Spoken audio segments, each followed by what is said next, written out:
Combien Dieu est grand, chantons-le combien Dieu est grand, dirons combien, combien Dieu est grand.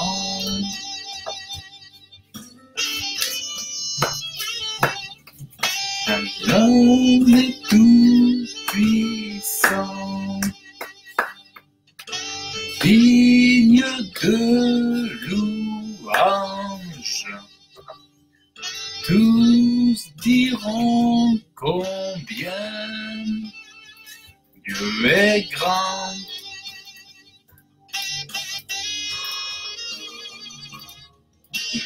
Combien Dieu est grand. Tous diront combien Dieu est grand.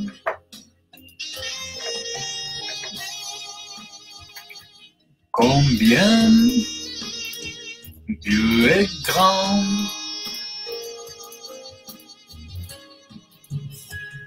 Car d'âge en âge il vit. Combien Dieu est grand. Combien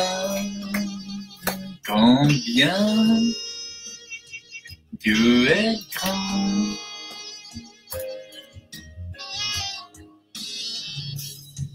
Ah, je sais que je vais me... Bonsoir à tous. Bonsoir, chers frères et sœurs. Que Dieu vous bénisse abondamment dans le nom de Jésus. Combien Dieu est grand. Combien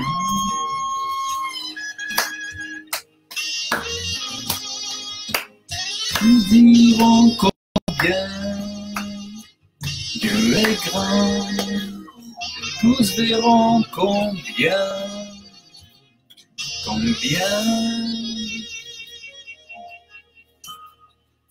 Dieu est grand.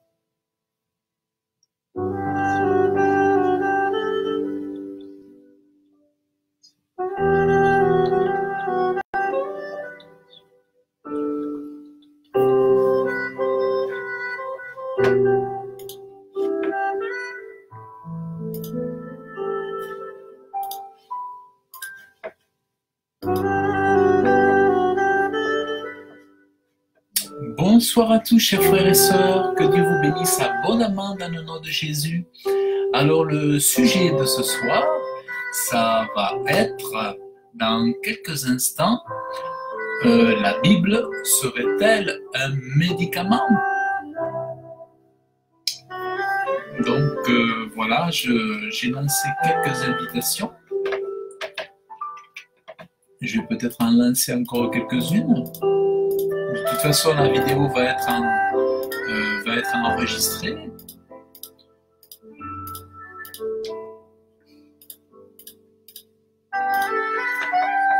Je vais l'enregistrer pour le mettre sur YouTube aussi.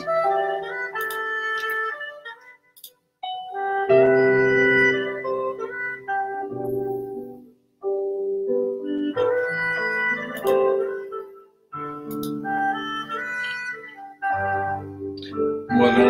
Allez, on va partir. On va partir. Oh, j'ai oublié ma Bible.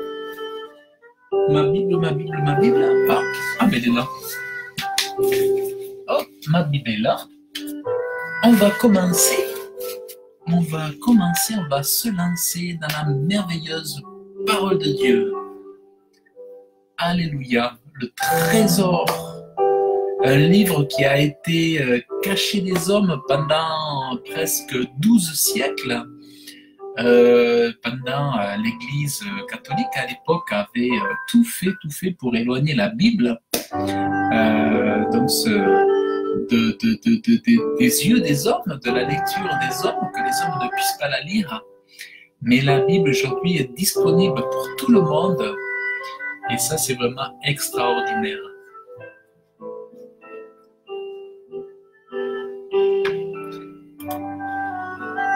Alors, on est parti.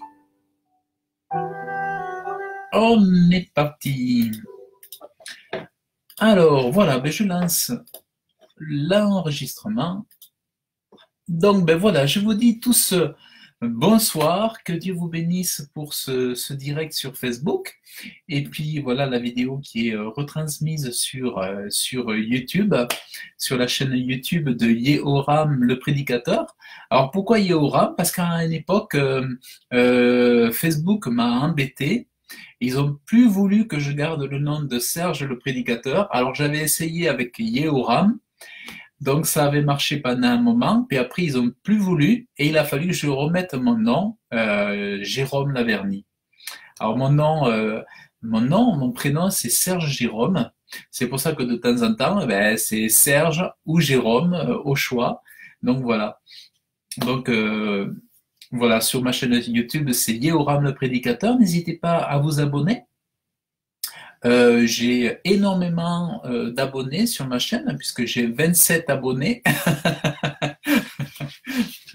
Donc voilà, donc que Dieu vous bénisse, que je remercie Dieu pour tout, je remercie Dieu pour votre écoute, votre attention. Et puis je vois qu'il y a mon frère Ruben Nguessan, pasteur à Paris, un homme de foi, un couple béni dans la foi, un pasteur heureux avec son épouse que j'ai jamais rencontré encore, mais que j'ai pu voir sur le Facebook.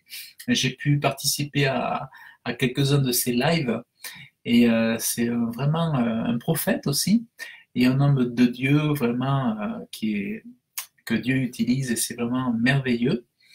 Moi, j'aime beaucoup aussi ce nom de famille Nguessan parce que je suis parti en Afrique, en Côte d'Ivoire, et j'ai été extrêmement bien accueilli par une famille Nguessan là-bas.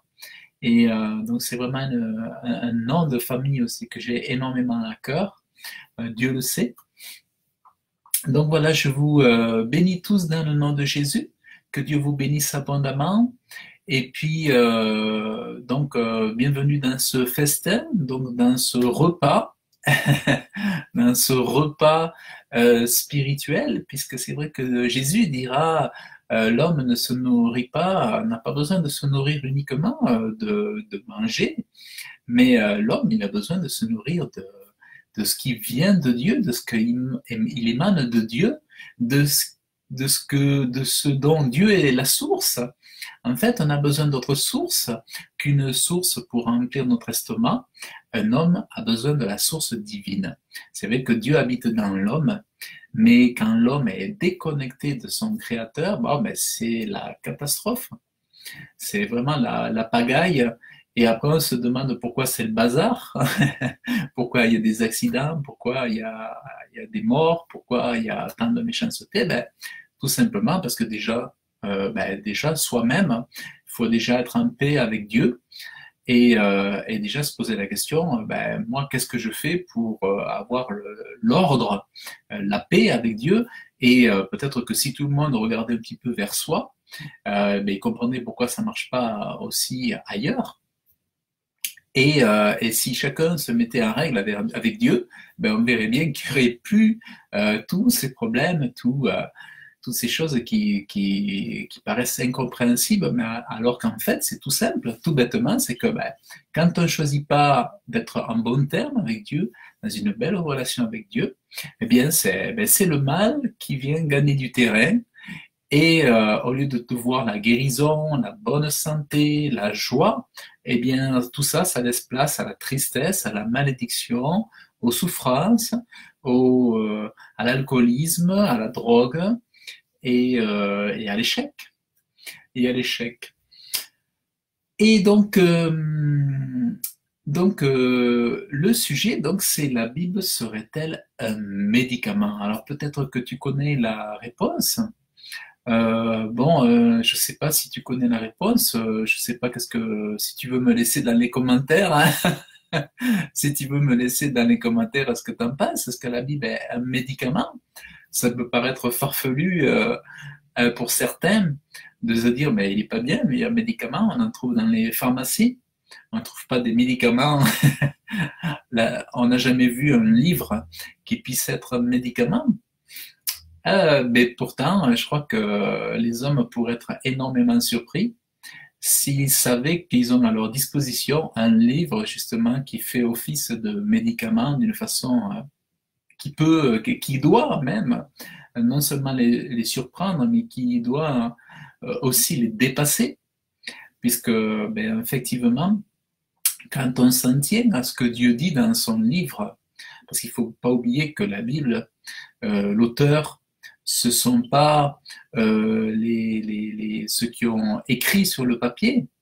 Les auteurs ne sont pas ceux qui ont dicté le message, mais l'auteur, en fait, c'est vraiment la source est divine. L'auteur, il est divin, et l'auteur, c'est Dieu, tout simplement. Donc, il faudrait que les hommes réalisent que quand un livre existe sur Terre et que l'auteur est Dieu, ben, il faudrait peut-être s'intéresser à ce livre. Aujourd'hui, on peut même se dire, mais comment un livre dont Dieu est l'auteur, on devrait tous s'y jeter dessus. Tous les hommes devraient, et non pas mettre ce livre dans un placard ou le mettre dans un coin dans la poussière, mais ce livre devrait être on devrait faire tous nos efforts possibles le plus tôt possible pour essayer de comprendre les secrets de ce livre qu'est la Bible, parce que si l'auteur c'est Dieu, il y a quand même certainement derrière non pas une magie, mais des effets extraordinaires. Parce qu'on connaît bien l'art, il y a des arts magiques, on voit bien, il y a des arts magiques. Bon, depuis toujours, il y a des livres qui ont été très spéciaux, qui ont été convoités par des magiciens, par la magie noire, par la magie blanche, par le moyen d'incantation. Donc, il y avait des livres comme ça, on faisait des incantations, on fait des incantations pour avoir des super pouvoirs, pour avoir pour faire des choses dans le monde spirituel, pour obtenir quelque chose, obtenir des dons, obtenir du luxe, du succès, obtenir ou faire du mal, tout simplement, pour faire du mal aux autres, pour détruire aussi, parce qu'il y a des gens, ils prient aussi pour détruire, pour nuire. Donc, pour avoir du pouvoir, en fait, pour avoir du pouvoir. Mais si donc il y a des livres qui sont capables de permettre à des hommes d'avoir des pouvoirs, s'il y a des livres qui permettent à des hommes, des magiciens, d'avoir des capacités extraordinaires, est-ce qu'il n'y a pas un livre au-dessus de tous ces livres qui soit capable de faire bien au-delà de ce que font tous ces autres livres? Donc, avec un peu de bon sens, avec un peu de logique, on devrait pouvoir soi-même en tirer des conclusions. Il y a forcément, lorsqu'il y a un livre dont l'auteur c'est le Dieu vivant, le Dieu puissant qui tient la terre en suspension, euh, qui a défini des lois pour que la mer ne déborde pas, qui a défini des lois pour que le soleil ne nous crame pas, qui a défini tout un tas de lois extraordinaires pour qu'on ne manque pas d'oxygène pour respirer. Euh, il y a forcément, si Dieu a laissé un livre, c'est que ce livre, il est extraordinaire. Donc c'est important de comprendre que ce livre, c'est pas un livre de bibliothèque mort. Il y a forcément des vertus extraordinaires dans un livre, un livre écrit par un Dieu extraordinaire. Il y a forcément des solutions d'amour dans un livre écrit par un Dieu d'amour. Il y a forcément des choses extraordinaires dans ce livre. N'y voyez pas seulement des pages, n'y voyez pas seulement des pages, n'y voyez pas simplement un livre issu d'une librairie, mais pensez à son auteur. Pensez à son auteur. L'auteur, c'est ce Dieu vivant, ce Dieu fort, ce Dieu qui te permet aujourd'hui de te tenir sur tes jambes, ce Dieu qui permet que la nuit, il fait venir la nuit, euh, le soir, il fait venir la nuit, parce que s'il y avait le soleil, la nuit, on n'arriverait pas à dormir. Donc ce Dieu tellement intelligent, tellement sage, il a fait des journées pour qu'on puisse, euh, au rythme de la journée, euh, le soleil augmente et l'homme, il sort de son sommeil, il s'éveille, il rentre dans son activité pour travailler, et Dieu dit à un moment donné, la journée, elle va sur son terme, je vais baisser l'intensité de la lumière et je vais te faire rentrer dans la nuit pour que tu saches qu'à partir de ce moment-là, c'est ton temps à toi, en tant qu'homme, d'arrêter ton activité et maintenant de te reposer. Vous voyez comment la science, nous, ça nous paraît évident, mais la science de Dieu, la sagesse de Dieu. Si Dieu avait fait des journées où on devait travailler 17 heures et dormir 3 heures par nuit, on aurait eu un Dieu qui aurait pas été facile avec nous. On aurait eu un Dieu, admettons, qui aurait fait des journées de 17 heures de travail, 3 heures de sommeil, parce qu'on n'aurait pas pu dormir plus de 3 heures de sommeil, parce que il y aurait le soleil, la chaleur torride dans tous les pays du monde. On aurait eu un truc, un système complètement où tous les hommes seraient fatigués à cause d'un soleil trop fort, et où les hommes finalement seraient morts à 23 ans, parce que la vie sur Terre aurait été infernale. Or, on a un Dieu d'équilibre, un Dieu de justesse, un Dieu de perfection, qui a tout équilibré.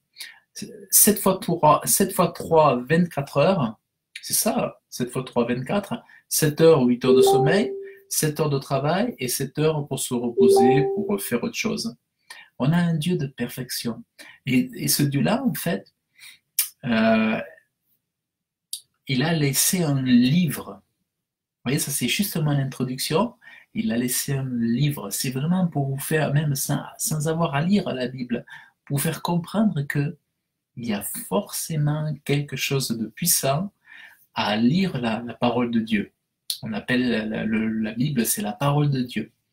Alors, que ce soit pour les non-croyants qui ont besoin de soutien, qui ont besoin de solutions, qui ont besoin de force, qui ont besoin de consolation, qui ont besoin de puiser des des sources d'inspiration, ou que ce soit pour des chrétiens, des enfants de Dieu, eh bien, la Bible est la réponse à toute chose. La Bible a la réponse à toute chose. Et, et donc, dans ce livre, il y a une vertu extraordinaire, c'est que ce livre apporte d'énormes bienfaits, parce que Dieu est le créateur de l'homme, mais Dieu a voulu donner à l'homme donc de se nourrir de fruits, de légumes, et Dieu a voulu donner à l'homme la nourriture de sa parole. La parole écrite égale la parole qui est sortie de la bouche de Dieu. Et en fait, la Bible, c'est les pensées de Dieu, c'est les sentiments de Dieu. La Bible, c'est ce que Dieu veut de même pour toi. La Bible, c'est ce que Dieu a fait hier pour toi ou pour tes ancêtres. La Bible, c'est tout le cœur de Dieu. C'est connaître le caractère de Dieu. La Bible, c'est entendre Dieu. Si quelqu'un dit ben, je veux entendre Dieu, il a tout simplement besoin d'ouvrir la Bible et Dieu va parler au travers de son livre. Toutes les paroles qui sont dans ce livre, ce qu'on appelle les versets, sont des choses qui sont sorties du cœur de Dieu, qui font partie de l'héritage que Dieu donne aux hommes. Et la vertu extraordinaire donc de la Bible, c'est qu'elle est un médicament. Elle a pour vertu pas uniquement d'amener la foi, mais c'est vrai que la Bible apporte la foi. La Bible apporte la foi, elle vient faire germer la foi par la connaissance de Dieu en lisant le livre. La foi vient à naître, à grandir, à se multiplier. Mais aussi, la Bible vient comme un médicament. Et ça, c'est vraiment extraordinaire. Alors, non seulement Dieu se fait connaître comme étant le docteur des docteurs, celui qui donne à apprendre la médecine aux médecins, il est le guérisseur des guérisseurs, mais en plus, son livre fait office de médicament. Alors, Dieu est le médecin des médecins, mais en plus, sa Bible fait office de médicament. Autrement dit, si tu fais bon usage de la Bible, tu peux voir tes maladies, disparaître. Si tu fais un bon usage de la Bible, c'est comme un médicament. Si tu as un médicament chez toi et que tu le laisses traîner sur une étagère et puis que ce médicament il est efficace, mais tu n'as pas le temps, tu as la tête ailleurs et tu ne le prends pas, ou alors tu l'as pris un jour et puis après tu n'as pas suivi les conseils du médecin. La Bible, une Bible qui, elle a beau être dans ta maison, elle peut être absolument d'aucune efficacité si tu ne t'en sers pas du tout, si tu t'en sers mal ou si tu ne t'en sers pas assez. En fait, la Bible, pour qu'elle ait un effet dans ta vie, c'est important de s'en servir tous les jours. C'est important de venir puiser dedans, je dirais, c'est pour avoir des vertus, pour en tirer profit, pour tirer profit de toutes ces vertus de guérison. Dieu agit au travers de sa parole pour faire du bien à tous les hommes. Et c'est alors lorsque tu as touché, saisi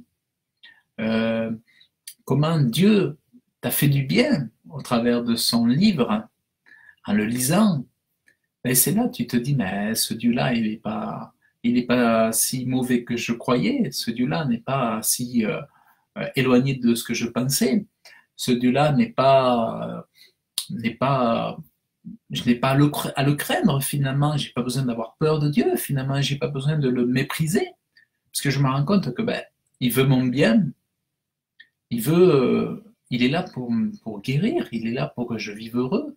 Ce Dieu-là n'est pas là pour me rendre malheureux ou pour me rendre esclave, mais au contraire, il est là pour me rendre libre. Et c'est ça. Si tu fais un bon usage de la parole de Dieu, elle est un médicament, elle te protège, elle te guérit et elle t'instruit. Elle t'instruit. Ça, c'est vraiment extraordinaire. Et en fait, Dieu dit dans de nombreux versets de sa Bible que c'est une façon pour lui de venir te restaurer. Par son livre, Dieu vient te restaurer.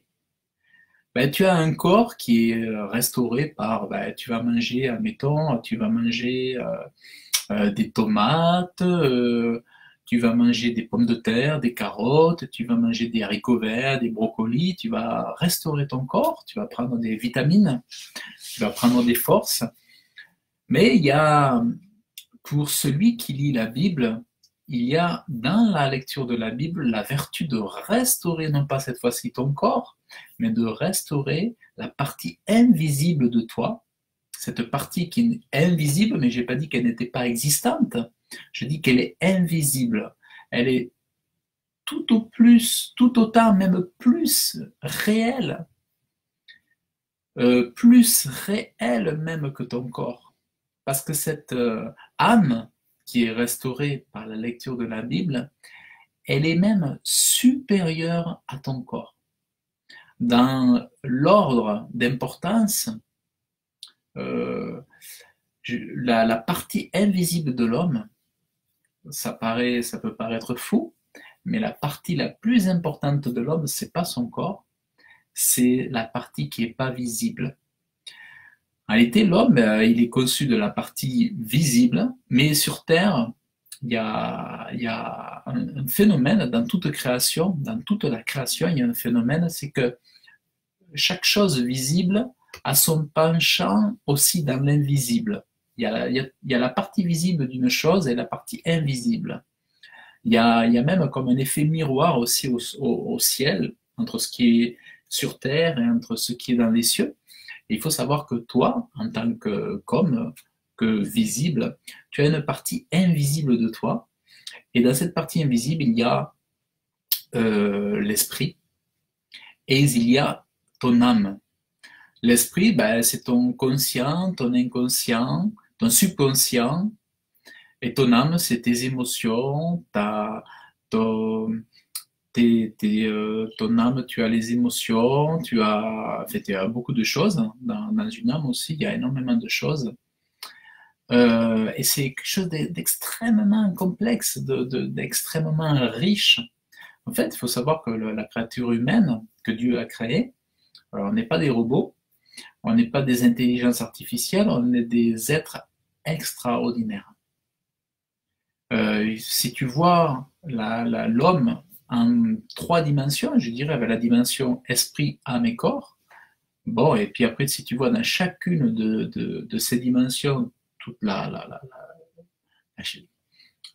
science que Dieu a déployée dans un corps, la biologie, les organes, tout ça, tout est vivant, tout est comme des usines qui sont avec des contremaîtres, tout est organisé savamment, tout est parfait, tout est extrêmement bien organisé.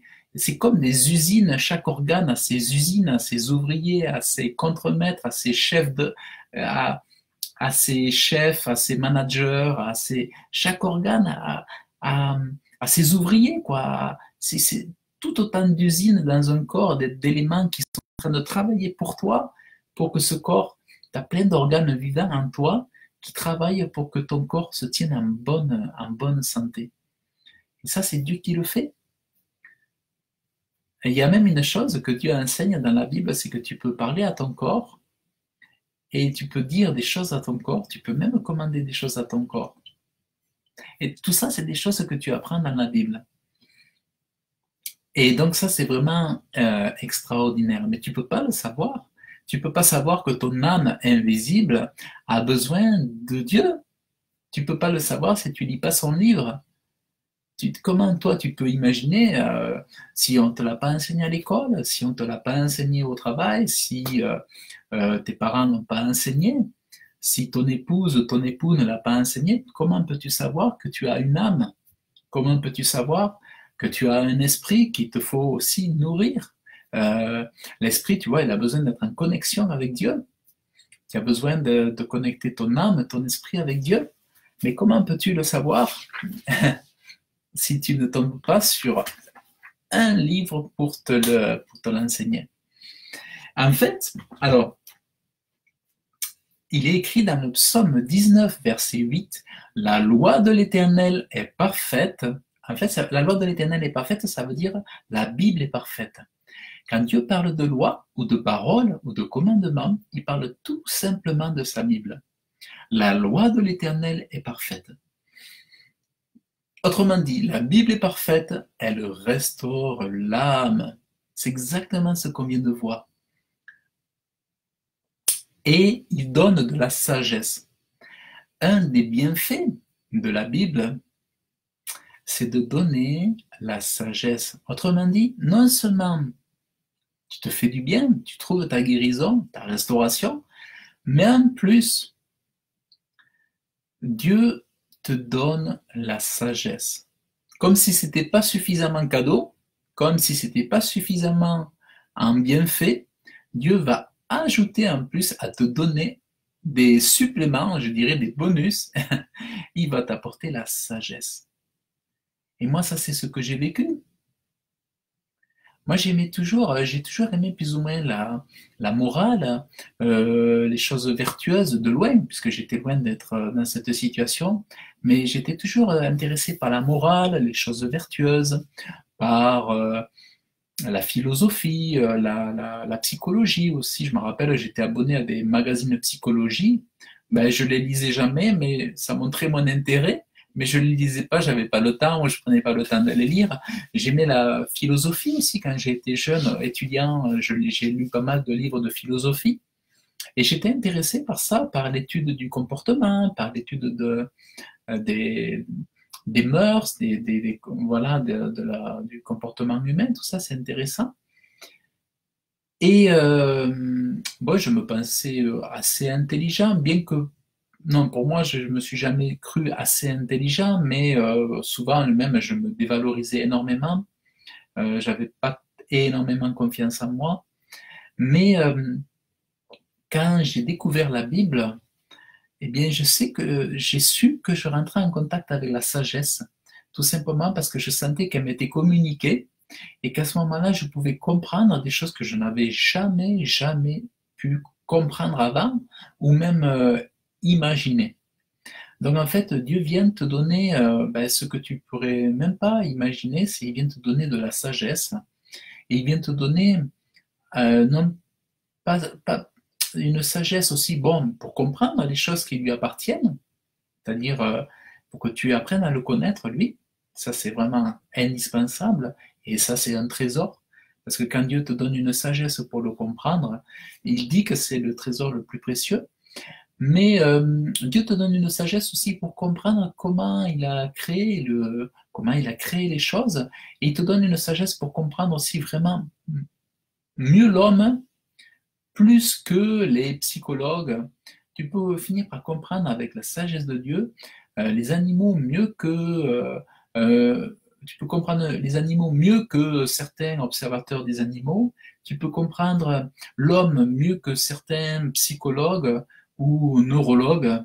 Et tu peux comprendre plein de choses comme si tu avais fait des études poussées dans un domaine, tout simplement parce que Dieu va t'apporter la sagesse. Et cette sagesse, c'est quoi aussi que Dieu t'apporte? C'est qu'il va te donner de la sagesse dans les domaines qui te sont chers. Il va t'apporter de l'aide dans ta vie professionnelle. Il va t'apporter de l'aide dans ta vie sentimentale. Il va t'apporter de l'aide dans ta vie sociale, dans ta gestion financière, dans ton développement, dans ta façon de te comporter, de vivre la vie, d'aborder la vie. Tout un tas, enfin, dans tout un tas de choses, Dieu va t'apporter de la sagesse pour tous les domaines, parce que finalement, si on a de la sagesse dans un domaine de notre vie et pas ailleurs, bon, ben finalement,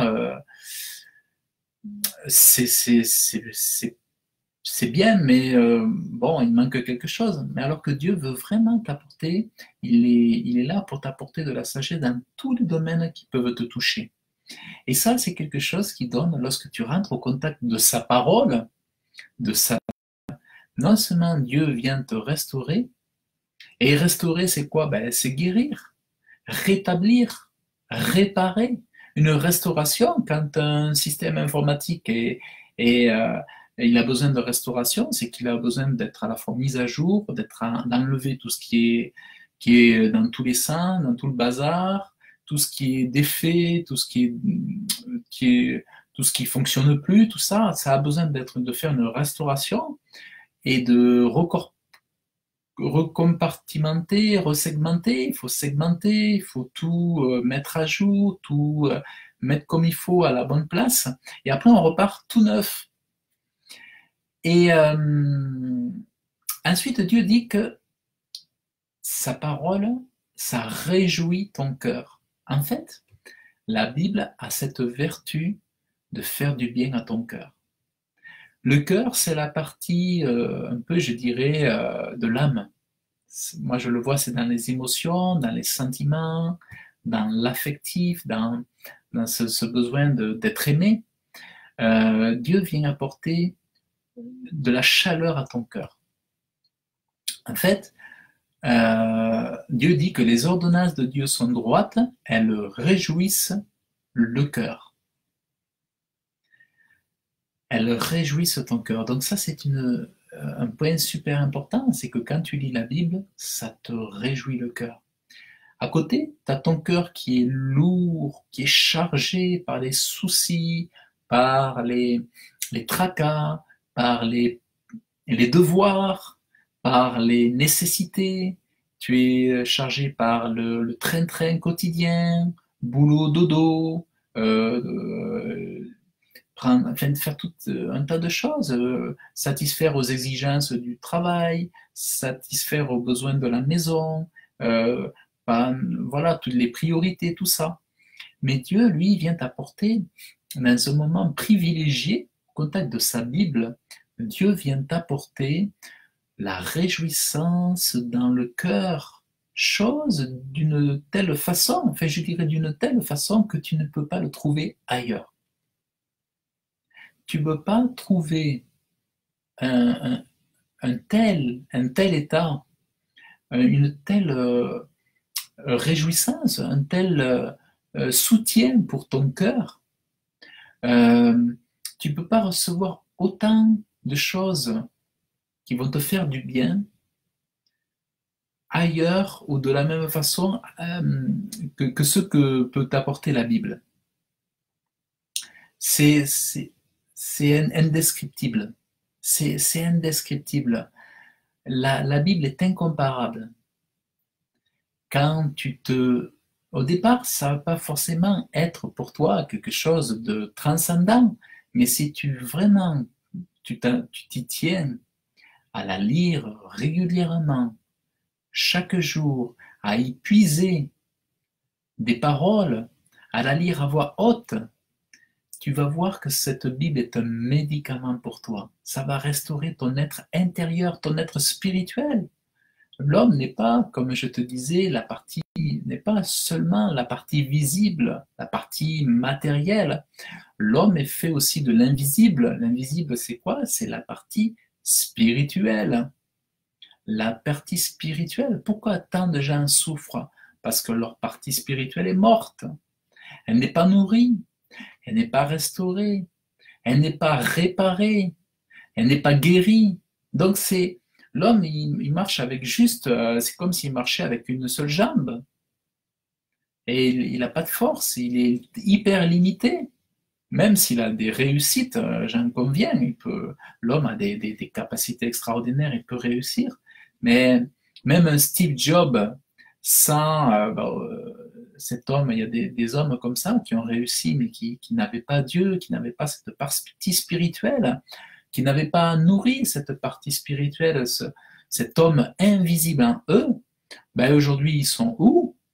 Il y en a beaucoup qui ne sont pas auprès de Dieu parce que ben déjà, de leur vivant, ils se sont nourris que de choses matérielles. Ils se sont usés pour animés par énormément comment on appelle ça, d'instinct, envie de réussir. C'est pas mauvais de vouloir réussir, mais il faut toujours cet équilibre en nourrissant donc ton être intérieur, ton être spirituel. L'homme a besoin, comme je te disais au départ, de se nourrir aussi de la parole de Dieu pour nourrir ce côté, l'âme et l'esprit de l'homme. Ça, c'est hyper important.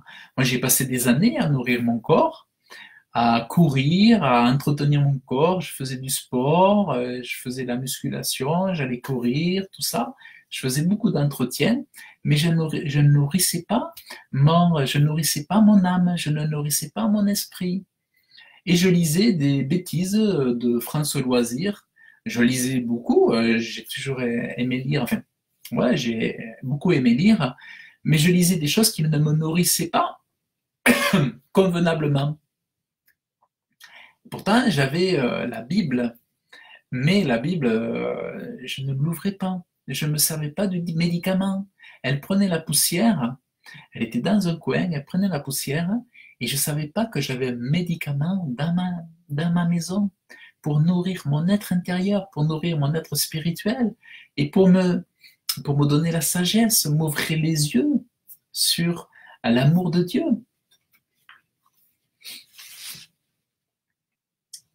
Et regardez ce que dit Dieu dans le livre de Pierre, 1 Pierre, chapitre 1, verset 23. Vous qui êtes régénérés, non par une semence corruptible, mais par une semence incorruptible, par la vivante et permanente parole de Dieu.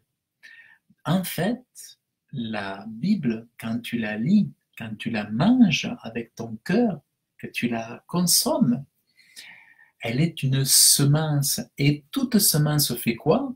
Eh bien, elle porte un fruit, un légume, des haricots verts, ça va pousser un abricotier, ça va pousser un cerisier, ça va pousser un champ de maïs, ben, ça va pousser des arbres, des cèdres, des choses, voilà, chaque semence porte un fruit, un arbre porte des feuilles, porte des fruits.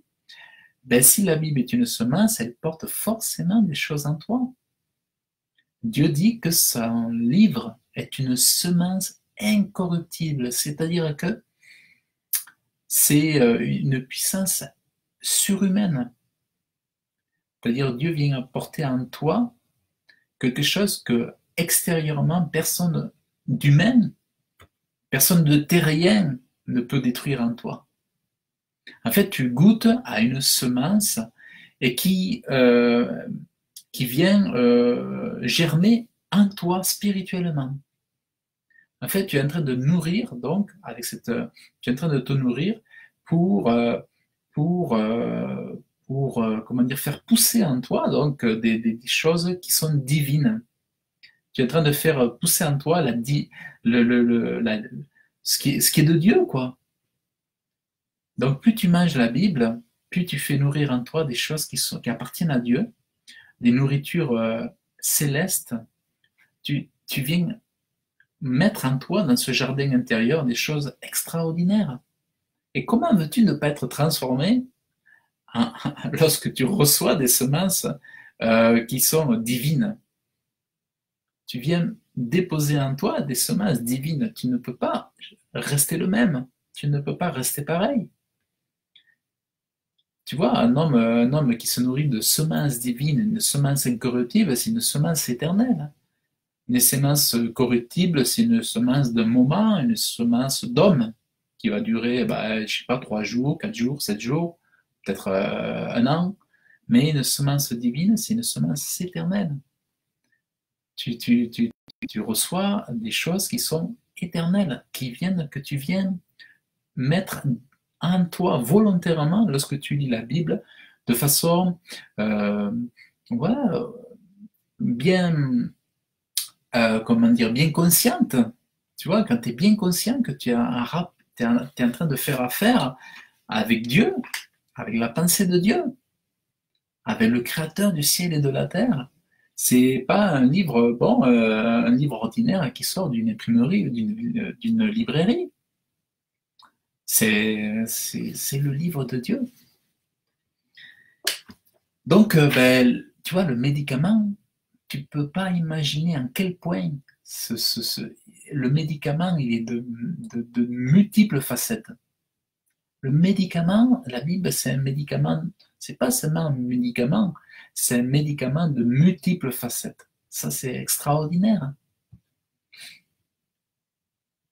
Et Dieu dit une chose. Dans Proverbe chapitre 2, verset 10, car la sagesse viendra dans ton cœur et la connaissance sera agréable à ton âme. À un moment donné, en contact avec la parole de Dieu, tu es forcément en contact avec le Créateur. Parce que quand tu es en contact avec la parole de Dieu, tu es en contact avec son auteur. C'est comme quand tu lis une biographie d'un homme très connu qui a réussi. Tu es en contact avec sa vie. Bon, s'il est décédé, bon, on ne peut pas dire que tu sois en contact avec lui, parce que lui, il est décédé, mais il faut savoir que Dieu est éternel, il ne meurt pas. Et quand tu es en contact avec sa parole, tu es en contact avec son auteur, et parce que son auteur est esprit, mais aussi parce que sa parole est vivante, puisqu'elle est, comme je te le disais, ce médicament, tu es constamment en contact avec ce Dieu, avec le Créateur, avec l'auteur. Et en fait, quand tu es en contact, que tu goûtes à cette parole, que tu lis la Bible, tu ouvres ta porte pour recevoir la semence, mais tu es en train d'ouvrir ta porte pour recevoir Dieu en toi. C'est la sagesse qui vient habiter en toi. Tu ouvres ton être à Dieu. Tu as Dieu qui vient en toi. C'est le seul livre où c'est possible. Tu ne peux pas lire du Guillaume Musso ou du Bernard Lévy et où il vient s'asseoir en toi. Tu ne peux pas lire des auteurs connus ou du Tolkien ou du Voltaire ou du Hugo ou du Émile Zola et ils ne viennent pas s'asseoir en toi. Dieu, c'est le seul que quand tu viens lire son livre, il vient habiter en toi. Alors imagine que si Dieu vient habiter en toi, tu es guéri. Tu vois comment avoir la conscience que Dieu vient habiter en toi, ça change tout. C'est pour ta guérison. Si tu n'es pas conscient, tu vas te dire, mais c'est pas possible. Mais quand tu es conscient que Dieu vient en toi, que sa parole est extraordinaire, quand tu sais que son fils est mort à la croix pour prendre tes péchés, prendre tes maladies, tes langueurs, tes souffrances, prendre tes rhumes, prendre tes douleurs aux reins, prendre tes douleurs de dos, tes douleurs de pieds, prendre tes migraines, prendre tes handicaps. Puis quand tu sais qu'il est mort à la croix, que Jésus-Christ est mort à la croix et qu'il est là aujourd'hui, qu'il a fait tout ça pour te délivrer, aujourd'hui que tu saisis la vérité, que tu saisis son amour et que tu goûtes à sa parole de Dieu, eh bien, t'es guéri. T'es guéri. La parole, c'est un médicament. Et pour aller plus loin, je te parle de Jésus, mais Dieu dit que son Fils, c'est la parole. Son Fils, c'est la Bible. Son Fils, c'est l'incarnation de la parole de Dieu. C'est celui qui a été crucifié, mort, ressuscité, élevé à la droite de Dieu, qui est vivant aujourd'hui éternellement, vainqueur sur le monde, vainqueur sur la maladie, et il est là, guérissant, le guérisseur des guérisseurs, le médecin des médecins, le docteur des docteurs. C'est gratuit, tu reçois la guérison gratuitement. Et ce contact avec son livre, c'est extraordinaire. Où est-ce que tu as vu quelque chose de gratuit dans ce monde? Le plus petit médicament, le plus petite gélule de 3 millimètres, ça vaut souvent des fortunes. Mais là, tu as tout gratuit offert. À toi juste de t'approcher, d'être convaincu, confiant et de saisir. T'en as marre de tes chutes de cheveux, t'en as marre, mais crois que Dieu te guérit, Dieu te délivre des chutes de cheveux, Dieu te délivre de tes jambes qui te font mal, Dieu te délivre de ces yeux qui te font mal, Dieu te délivre de ces migraines qui te font mal, Dieu te délivre de ces psychoses, Dieu te délivre de ces démons qui te hantent, Dieu te délivre de ces choses qui t'empêchent de dormir la nuit. Et tu dis, merci mon Dieu, tu me guéris, tu me délivres dans le nom puissant de Jésus, car tu es vivant, fort, vivant, puissant pour me guérir. Tu es tout puissant, tu es vivant. Donc, c'est extraordinaire. Non seulement c'est un médicament, mais c'est un médicament à multiples facettes.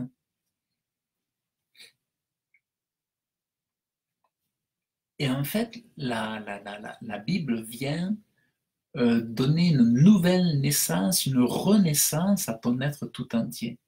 La Bible a cette vertu, cette puissance, puisque Dieu est créateur, de recréer, de créer à nouveau, de créer la renaissance, de créer, on parle même de nouvelle naissance. Dieu a le pouvoir de te recréer, de te créer une nouvelle naissance. Et ça, tu peux même des fois le vivre plusieurs fois. Une fois que tu es rentré au contact de Dieu, tu peux vivre des expériences extraordinaires si simplement tu crois et tu es confiant. Il est écrit, quand j'avais beaucoup de pensées au-dedans de moi, tes consolations ont recréé mon âme. Tu vois, là, on rentre vraiment dans la partie toujours invisible, la partie spirituelle de l'homme. Quand j'avais beaucoup de pensées au-dedans de moi, tes consolations. La Bible, c'est quoi? Ça console ton cœur. Ça fait du bien. Et ton âme, le cœur, l'âme, tu vois, la partie de l'âme, le cœur, est consolé et récréé. Ça récrée, ça donne une nouvelle naissance, une nouvelle vie à ton âme. Un nouveau souffle, une nouvelle joie, une possibilité d'aimer à nouveau la vie, une possibilité à nouveau de revivre, de respirer. Il y a une puissance extraordinaire au contact de Dieu. Il y a une espérance extraordinaire au contact de Dieu. Il y a toujours de l'espérance. Il y a toujours de l'espoir.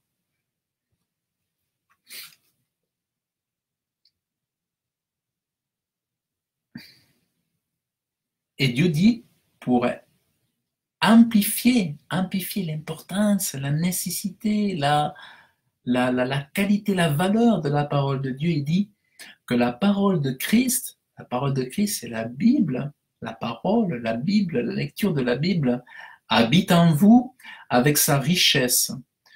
Que la parole de Christ habite en vous avec sa richesse, ça veut dire qu'elle habite, c'est-à-dire que nourritant régulièrement, jour après jour, n'abandonne pas la lecture de la Bible, fais-en un bon usage, nourritant, mets ton téléphone de côté, mets ton téléphone de côté, mets ton téléphone en pause, éteins-le et vis un moment seul avec ta parole de Dieu, avec ton Dieu, avec la Bible. Fais ce tête-à-tête chaque jour, matin, midi et soir. Si la Bible est un médicament, parce qu'elle est un médicament, eh bien nourritant, matin, midi et soir. Impose-toi des rituels, des moments de recueillement, et tu verras comment tu vas. Ah, de faible peut-être que tu es, tu vas devenir fort.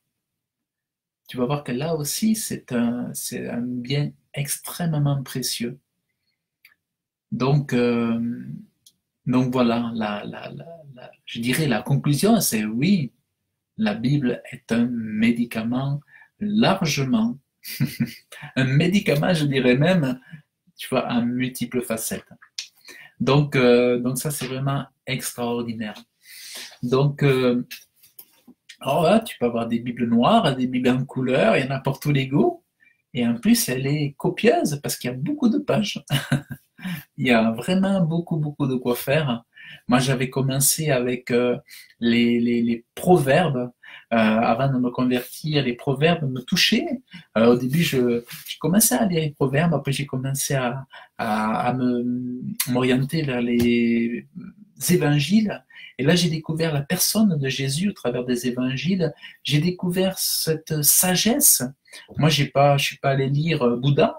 Je suis pas allé lire la sagesse de Bouddha, je suis pas cherché à lire la sagesse d'autres indiennes ou hindous, mais j'ai lu la sagesse de Jésus et ça m'a changé, ça m'a changé. Quand j'ai lu la sagesse de Jésus, ben, j'ai dit, mais c'est ça que je veux, c'est comme ça que je veux vivre, c'est comme ça que je veux être doux, c'est comme ça que je veux être aimable, c'est comme ça que je veux ne pas répondre, c'est comme ça que je désire vraiment changer ma vie. Et la Bible, elle est là pour changer ta vie. Donc toi aussi, si tu veux changer ta vie, fais cette prière. Père éternel, Dieu vivant, merci. Merci Créateur, merci pour la Bible. Et je te demande pardon de ne pas avoir lu ta Bible. Je te prie de, de me permettre de lire ta Bible, d'en comprendre le sens. Aussi, je te demande pardon pour mes péchés. Et je te prie de m'accueillir, de me pardonner mes péchés, de me laver, de me purifier. Je crois en Jésus-Christ, ton Fils, mort, ressuscité, glorifié, assis à ta droite, dans les cieux. Père éternel, merci de m'envoyer ton Saint-Esprit et de me donner l'intelligence. Merci mon Dieu, je crois en Jésus-Christ, venu en chair sur la terre. Merci Père de ce que tu me pardonnes mes péchés, je deviens ton enfant. Merci de ce que tu me purifies, que tu me laves. Je crois en l'efficacité du sang de Jésus. Merci Père, merci aujourd'hui, tu es mon Père, parce que désormais, en t'acceptant dans mon cœur, deviens ton fils, un enfant de Dieu. Merci Père, au nom de Jésus. Amen. Et maintenant, si toi qui as écouté cette vidéo et que tu as fait cette prière, eh bien, félicitations. Félicitations. Et pour mes frères et sœurs, eh bien, je vous remercie. Et pour toi qui as fait cette prière, eh bien, je te félicite. Et tu es désormais un enfant de Dieu. Donc oui, cet enseignement, voilà, il est là aussi pour toucher. Donc c'est vrai que nous, en tant qu'enfants de Dieu, nous faisons des enseignements pour nous soutenir, nous encourager, mais aussi nous voulons, par ces vidéos, toucher un grand nombre et permettre aux gens d'entendre de connaître le médicament de Dieu, l'amour de Dieu pour tous les hommes. Voilà, l'amour de Dieu n'est pas uniquement pour les chrétiens, l'amour de Dieu est là pour tous les hommes. Donc voilà, merci de ton intention. Et puis voilà, si tu as aimé cette vidéo, eh bien, tu peux mettre des commentaires, mettre des pouces bleus, la partager et puis bénir aussi autour de toi. Si tu souhaites faire un don pour m'encourager ou me bénir, eh bien, tu vas sur ma page. Tu peux faire un don PayPal et puis voilà, et puis en même temps que tu me bénis, ben, tu bénis Dieu aussi.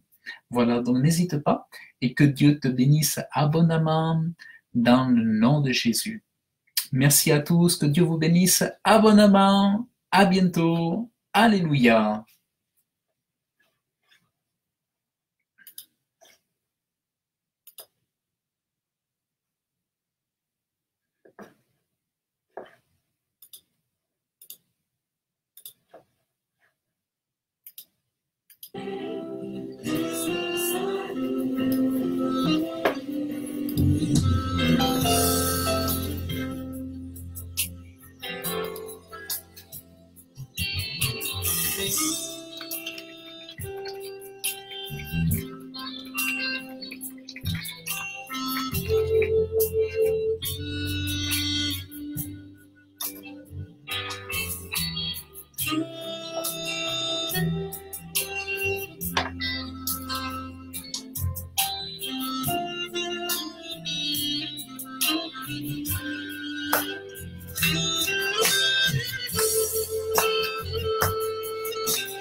Yes, outside voices